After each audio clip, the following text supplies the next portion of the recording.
మకరం వారికి కనుక చూసుకున్నట్లయితే మీకు ఇన్ని రోజులు 6లో ఉండే గురువు సప్తమంలోకి వచ్చాడు జూన్ 2 నుంచి. అయితే ఈ సప్తమంలో ఉండేటువంటి గురువు దగ్గరికి శుక్రుడు వచ్చి చేరుతున్నాడు. 2 గ్రహాల కలయిక ఒక యోగంగా చెప్తూ ఉంటారు. ఆ రకంగా ఇప్పుడు ఉండేటువంటి గోచారంలో 2 గ్రహాలు కలిసి ఉన్నవి గురు శుక్రులే. 8వ తేదీ నుంచి జూన్ 8 నుంచి ఈ ఒక 25 రోజుల పాటు శుక్రుడు గురువుతో కలిసి ఉంటాడు. దాని తర్వాత మారిపోతాడు.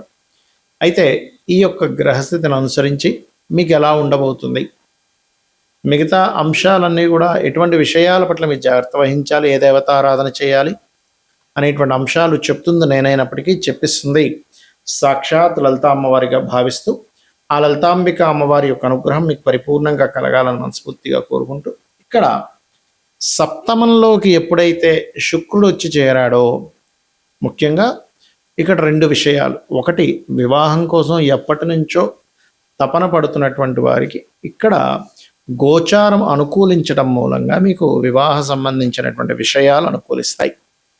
రెండవది, క్రియేటివ్ ఫీల్డ్లో ఉండేటువంటి వారి కొత్త ఉద్యోగ అవకాశాలు, ప్రదేశం మారడం. 2 గ్రహాలు ఎప్పుడైతే ఉన్నాయో ప్రదేశం మార్పునిస్తుంది. మరియు మీకు మాత్రమే కాకుండా మీ జీవిత భాగస్వామికి కూడా ఎప్పటి నుంచో ఉద్యోగం లేదు, ఒకరే చేస్తున్నారు, ధనం సరిపోవట్లేదు, వచ్చిన డబ్బులు రెంట్కి వాటికి వీటికి అయిపోతున్నాయి, కానీ కొన్ని అప్పులు ఉన్నాయి, జీవిత భాగస్వామి కూడా ఉద్యోగం చేస్తే బాగుందని అనిపిస్తూ ఉంటుంది. కాబట్టి ప్రయత్నం చేసినా కుదరదు. కానీ ఇప్పుడు ఉండేటువంటి కండిషన్ ఏదైతే ఉందో ఖచ్చితంగా ఆ యొక్క ఉద్యోగ సంబంధించినటువంటి విషయంలో, అందులో ముఖ్యంగా బ్యాంకింగు, టీచింగు, ఫ్యాషన్ రిలేటెడ్ సంబంధించిన, ట్రాన్స్పోర్టేషన్ రిలేటెడ్ సంబంధించినటువంటి రంగాలలో మీకు అనుకూలత కలుగుతుంది. అదేవిధంగా 3వ భావంలో ఎప్పుడైతే శని భగవానుడు ఉన్నాడో, శని మీద గురువు దృష్టి ఉందో ఇక్కడ గుర్తుపెట్టుకోండి. శని పైన గురువు యొక్క దృష్టి ఎప్పుడైతే ఉందో ఇది ఇచ్చేటువంటి రిజల్ట్ ఏమిటంటే, సహజంగానే 3వ భావంలో శని ఉన్నందుకు ప్రయత్న లాభాన్ని, మనం మొండిగా ఏదైనా ఒక ప్రయత్నం చేసి సక్సెస్ని ఇస్తాడు. కానీ గురు బలం ఉన్నప్పుడు ఏమవుతుందంటే ప్రయత్నానికి భగవత్ అనుగ్రహం కలిగినట్టు అర్థం అనమాట. కాబట్టి మీ ప్రయత్నానికి, మీ సంకల్పానికి భగవత్ అనుగ్రహం కలిగిన ఫలితం వస్తుంది అక్కడ.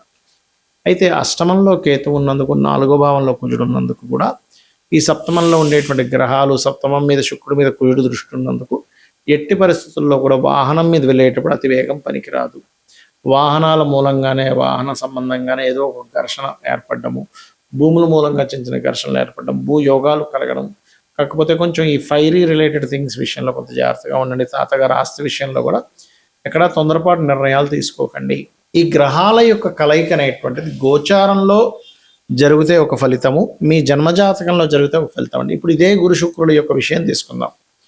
మీకు జన్మజాతకంలో ఒక్కొక్క స్థానంలో ఉంటే ఒక్కొక్క ఫలితం ఇస్తుంది గురు శుక్రుడికి సంబంధించింది. లగ్నంలో ఉండడానికి కూడా మనిషి సాటిస్ఫాక్షన్, విపరీతమైన సాటిస్ఫాక్షన్లో ఉంటాడు మనిషి. అంటే ఉన్న దాంట్లో సంతృప్తిగా బతుకుతాడు గురు శుక్రుడు ఎక్కడున్నా ఫస్ట్ అయితే లగ్నంలో ఉంటే మరింత ఎక్కువ అండి. లగ్నంలో కానీ, పంచమంలో కానీ, భాగ్యంలో కానీ ఉంటే వీరు ఉన్న దాంట్లో 10 రూపాయలు వచ్చినా సాటిస్ఫాక్షన్, 100 రూపాయలు వచ్చినా సాటిస్ఫాక్షన్, 1 కోటి రూపాయలు వచ్చినా సాటిస్ఫాక్షన్. కోట్లు సంపాదించే వ్యక్తి కూడా ఒక్కసారిగా డౌన్ఫాల్ అయిపోయి నెలకి ఒక 15,000, 10,000 రూపాయలు జాబ్ చేస్తారు, అప్పుడు కూడా సాటిస్ఫాక్షనే ఉంటాడు. ఈ గ్రహాల యొక్క కలయిక అంత గొప్పది, గుర్తుపెట్టుకోండి. కానీ ఇదే గురు శుక్రుడు 2వ భావంలో ఉన్నాడు అనుకోండి, వీళ్ళు ఎక్కువగా టీచింగు, ట్రైనింగ్, ఫ్యాషన్ రిలేటెడ్ ఇట్లాంటి వాటిల్లో వీళ్ళు వెతుక్కోవాలి. మీ పర్సనల్ చార్ట్లో కనుక గురు శుక్రులు ఇద్దరు 2లో ఉంటాయి. అయితే ఇక్కడ మనం అర్థం చేసుకోవాల్సింది ఏంటంటే, మీ ధనాధిపతి యొక్క స్థితి కూడా ఎలా ఉందో చూసుకోవాలి. మీ ధనాధిపతి బాగున్నాడు, 2లో ఈ 2 శుభగ్రహాలు ఉన్నాయి, ఈ లగ్నానికి శుభులు, బాగుంది, కండిషన్ బాగుంది, అప్పుడు వీళ్ళు జన్మించిన కుటుంబంలోనే అభివృద్ధి ఉంటుంది. అదేవిధంగా వీళ్ళు ఫైనాన్షియల్గా ఎప్పుడు ఇబ్బంది పడరు 2లో కనుక ఉంటే. ఇంకా 2వ అధిపతి పూర్తిగా పాడైపోయి రావుకైతే యాక్సిస్లో పడితే తప్ప, ఆ దశలు రాకపోతే తప్ప, దశలు వచ్చాయి ఒక యుక్త వయసులో అంటే చాలా బాగుంటుంది. 3లో ఉన్నప్పుడు ఏమవుతుందంటే కొంచెం వివరణ ఇవ్వడానికి వీళ్ళకి మంచి స్కోప్ ఉంటుంది, అన్నదమ్ములతో కొంత సఖ్యత ఉంటుంది. కాకపోతే 3వ అధిపతిని కూడా చూడాలి. ఎప్పుడు కూడా 3లో ఉండే గ్రహాలు 3వ అధిపతి.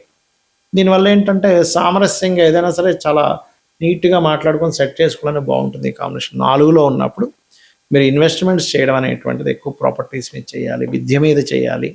ఎంత విద్య చదువుకుంటే అంత బాగుంటుంది, ఎంత ప్రాపర్టీస్ తీసుకుంటే అంత బాగుంటుంది. ఖచ్చితంగా 2 ప్రాపర్టీస్ ఉంటాయి. అది కార్లు కావచ్చు, వాహనాలు కావచ్చు, గృహాలు కావచ్చు, ఏదైనా కానీ.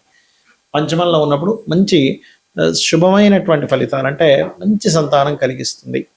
6లో ఉన్నప్పుడు మాత్రం గురువులతోని స్త్రీలతోని శత్రుత్వాన్ని ఇస్తుంది. కాకపోతే ఇది కూడా కొంతవరకు ధన యోగాన్ని ఇస్తుంది. కంఫర్ట్ జాబ్స్ని వీళ్ళు వెతుక్కుంటారు. సప్తమంలో ఉన్నప్పుడు మిమ్మల్ని గైడ్ చేసే శ్రీమూర్తి రావడం, మీకు చక్కగా అంటే అందమైన అమ్మాయి లేదా అందమైన అబ్బాయి, చక్కటి రూపురేఖలు, చక్కటి గైడ్ చేసేవాళ్ళు మీ భాగస్వామిగా వస్తూ ఉంటారు. అష్టమంలో ఉన్నప్పుడు కొంత ఇన్సూరెన్సెస్ మూలంగా కలిసి వస్తుంది. అంటే ఇన్సూరెన్సెస్ కట్టడం, ఇన్సూరెన్సెస్ ఫీల్డ్స్లో మీరు ఉండడము, పిహెచ్డీస్ చేయడము, ఇటువంటి వాటి మూలంగా, లేదా తాతగారి ఆస్తి మూలంగా కలిసి వస్తూ ఉంటుంది. అయితే ఇక్కడ ఒకటే గుర్తుపెట్టుకోండి, ఆ అధిపతి కూడా ఎలా ఉన్నాడో చూడాలి. భాగ్యంలో ఉంటే దేవత అనుగ్రహం అధికంగా ఉంటుంది. దశమ స్థానంలో ఉంటే teaching, training, fashion related, financial రంగాల్లో మీరు కనుక ఉన్నట్లయితే చాలా బాగుంటుంది. లాభంలో ఉన్నప్పుడు ఇటువంటి రంగాల్లోనే వ్యాపార రంగాల్లో బాగుంటుంది. ఫ్యాషన్ కానీ, ట్రైనింగ్స్ కానీ, టీచింగ్ కానీ, ఇట్లాంటి విషయాల్లో 12వ భావంలో కనుక ఉన్నట్లయితే ఇక్కడ ఇది కొంతవరకు మ్యారిటల్ లైఫ్ విషయంలో ఇక్కడ 12వ అధిపతిని కూడా పరిశీలన చేయాలి. లేనట్లయితే ఒక్కొక్కసారి ఇది ఏమవుతుందంటే 2 వివాహాల యోగాన్ని కూడా ఇస్తుంది. ఇలాగా 2 గ్రహాల కలయిక ఒక యోగాన్ని క్రియేట్ చేస్తుంది. గుర్తుపెట్టుకోండి, ఆ యోగము శుభంగా ఉందా, ఇబ్బందిగా ఉందా, 2 గ్రహాల కలయిక. ఎందుకంటే ఇప్పుడు మనం అంటే గురు శుక్రులు మాట్లాడుకున్నాం. అదే కుజరాహువులు మంచిది కాదు, శనికేతువులు మంచిది కాదు, రవిరాహు మంచిది కాదు. అయితే ఒక్కొక్కసారి మంచి కూడా చేస్తుంది. ఎప్పుడు అంటే అక్కడ పడేటువంటి పోర్ట్ఫోలియో, అంటే ఆ అధిపతి ఎలా ఉన్నాడు, ఆ గ్రహం యొక్క బలాబలాలు ఎలా ఉన్నాయి, మహాదశలు అంతర్దశలు ఎలా ఉన్నాయి, నవాంశ చక్రంలో ఉండేటువంటి బలం ఎలా ఉంది అనేటువంటి దాన్ని కూడా మనం పరిశీలన చేయాలి. అయితే ఏ గ్రహాలు ఎక్కడ ఎలా ఉన్నా ఒకటే బాగా గుర్తుపెట్టుకోండి, మీరు కనుక లలితా అమ్మవారిని నమ్ముకొని లలితా సహస్రనామాలు నిత్యము చేయగలిగితే మిమ్మల్ని ఆ అమ్మవారు ఒక తల్లి బిడ్డని కాపాడినంతగా ఖచ్చితంగా అదే విధంగా కాపాడుతుంది. చూడండి, మనం ఈ విశ్వంలో ఉన్న ప్రతి జీవరాశిని చూస్తూ ఉంటాం. ఆ ప్రతి జీవరాశిలో కూడా చూడండి, కోడి ఉంది, తన పిల్లలంతా జాగ్రత్తగా కాపాడుతుంది, గద్దెత్తి వెళ్ళిపోకుండా. అదేవిధంగా ఏ జీవరాశి అయినా సరే, కోడి దగ్గర నుంచి, పక్షుల దగ్గర నుంచి, క్రూర మృగాల దగ్గర నుంచి ప్రతిదీ కూడా ఎలాగైతే కాపాడుతుందో అంతే విధంగా మీకు అమ్మవారి యొక్క ఆరాధన కనుక చేసినట్లయితే మీకు ఒకటి నిత్యము చేయడం వల్ల మీకు కష్టాలు ఉన్నా సరే దాన్ని అధిగమించేటువంటి శక్తి వస్తుంది. గుర్తుపెట్టుకోండి.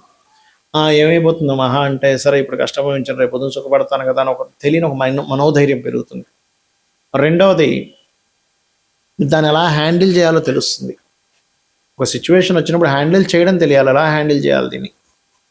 మూడవది ఏంటంటే, ఆ కష్టము ఖచ్చితంగా మీ జీవితంలోంచి తొలగిపోవడం జరుగుతుంది. ఈ 3 ఖచ్చితంగా మీరు అమ్మవారి యొక్క ఆరాధన చేయడం ద్వారా తొలగిపోతాయి. గుర్తుపెట్టుకోండి. అయితే ఇక్కడ మనం అర్థం చేసుకోవాల్సింది, ఇలాంటి కాంబినేషన్స్ అంటే ఒక మంచి కాంబినేషన్ ఉన్నప్పుడు గోచారంలో గ్రహాలు గనక అనుకూలిస్తే చాలా అద్భుతమైనటువంటి ఫలితాలు వస్తాయి. ఒకటేసారి మనం చూస్తూ ఉంటాం, చూసారా, కోట్లకు వెళ్ళిపోయాడండి అని.